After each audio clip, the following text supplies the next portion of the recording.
Politics of Agrarian Change in the 21st Century. When I read that, I got scared. I looked at it and I thought, oh, I'm supposed to do the 21st century. They want me to do the politics of the future. And then I realized, wait a minute, this is the 21st century. So obviously, I'm a 20th century person, and this will affect what I'm going to say. I spent a great deal of my time thinking about the politics of agrarian change in terms of questions like forced labor, state control over labor markets, appropriation of land. Yeah? And those things don't function the same way anymore.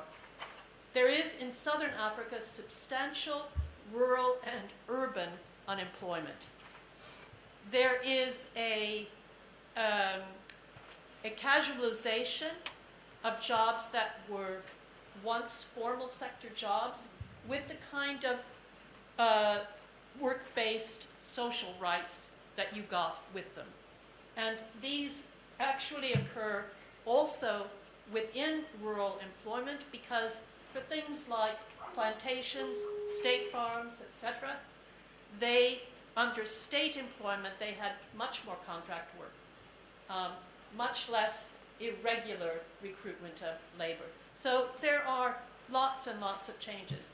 I paid much less attention to flex crops and I don't know what other crops. I still have to think about that, which I think of still principally in terms of competition between different fractions of capital. I've got to think about that more clearly.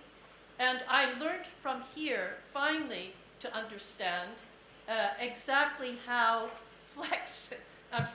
how financialization actually works in a way that matters for labor politics as well as for capital. So those things I think are important. And I think all of you probably have ideas other than mine, but it's worthwhile thinking about what has changed. Yeah? The second thing, though, I thought was, well, when I think about this conference, I think there's also something old. There's change, but there's something that hasn't changed, and that I think would be useful to bring from our 20th century politics of agrarian change. For me, this is a loose kind of alliance in the making, a sort of support for a social movement. In other words, I think most of you are interested in the construction of political alliances. And I thought back to the old formulae that we always used to use in thinking about front politics. What did you need to do politically to work in a front? And that meant you, the organizer, you, the activist. We don't have very many left today, do we? I guess your recruitment for the first part was really good. But it meant that activists had this capacity. Know your enemy. Understand your enemy. Know yourself. And know how the question you were asking, the demand you were posing, affected the terms of your alliance. And central in the way we did that was to ask about class. And as I said, I think I learned something here about financialization in relation to class. I can now see much more clearly, and I think it would be very important for those who worked in the land movement to understand why the very low terms of the leasing of land in Mozambique led it to be easier for the forestry enterprises to flee. Yeah? Not making them better grounded, but less well grounded. They had nothing to lose. Or why it is that as points of struggle, destroying their legitimacy on the certification procedure and on carbon trading by denouncing those things, can be an important point of political intervention. Those things are, I think, very useful. I also thought that the discussion here around differentiation is a crucial one. Because if you're sorting out who you are, you need to recognize that the you has different class positions. Does that mean you can't work together? No.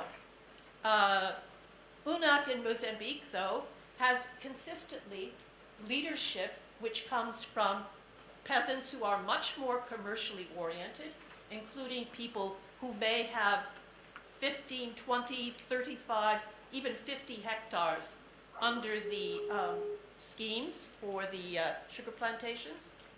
And they have different interests. They're employing wage labor. Yeah? So there are certain questions, and they very often employ other members of UNAC. Is that necessarily conflictful? It depends on what you're after. If it's minimum wage demands, changes in the work, well, there are things people aren't going to unify around.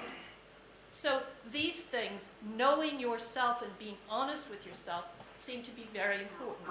Mark, I don't know where you are, but it may be that 15 acres of tomatoes is nothing in Tanzania, but in Mozambique, it's hard to do that with family labor. Yeah? And your kids who are going to school, are they going to be farmers when they finish? What kind of school fees are you paying? So I think it's important to ask these questions, not to denounce your movement, but to understand it. So I guess I'm less particularistic than Sergio is, but I want to ask these questions. Then there were the things I didn't hear, which I thought were worth raising. On the whole, although definitely Via Campesina is interested in the situation of rural workers, but we really didn't have labor as in wage labor represented in much of our discussion.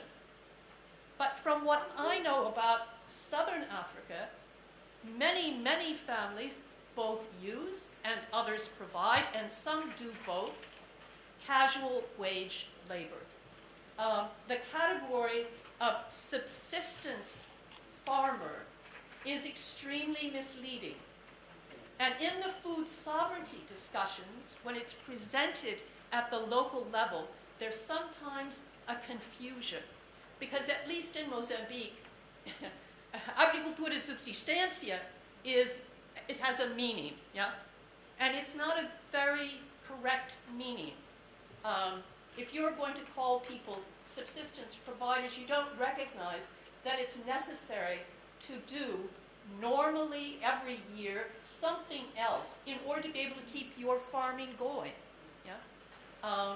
So I think it's quite important to deal with that. And I can show you how that can also enter into these debates. When we were in Niassa, we saw a company that was going to expel some farmers from a plantation area that theoretically had been deeded to the plantation, next to a conservation area. And they were expelling them on the grounds of their doing more than just getting fuel for cooking, etc., from the conservation area. Yeah? They were selling. That was not allowed. Yeah? So these are the sorts of things that entered into negotiations around which the organizations working with the land movement had some input. So this know your movement seems to me quite an important thing to do.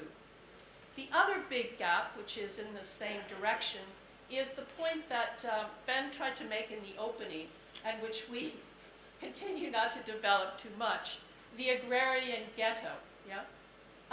When we raise many of these questions, they cut across rural and urban. Clara did too, just now. Yeah? They cut across rural and urban. And in terms of forming alliances for certain questions, you'll do much better not depending on that division. And at least in Southern Africa, it also describes the reality of people's lives, Sergio.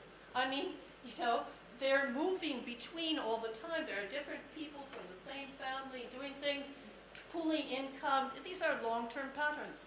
And in southern Africa, the release of the extreme controls on movement into urban areas has made those connections even freer. Yeah. Even where's Zay?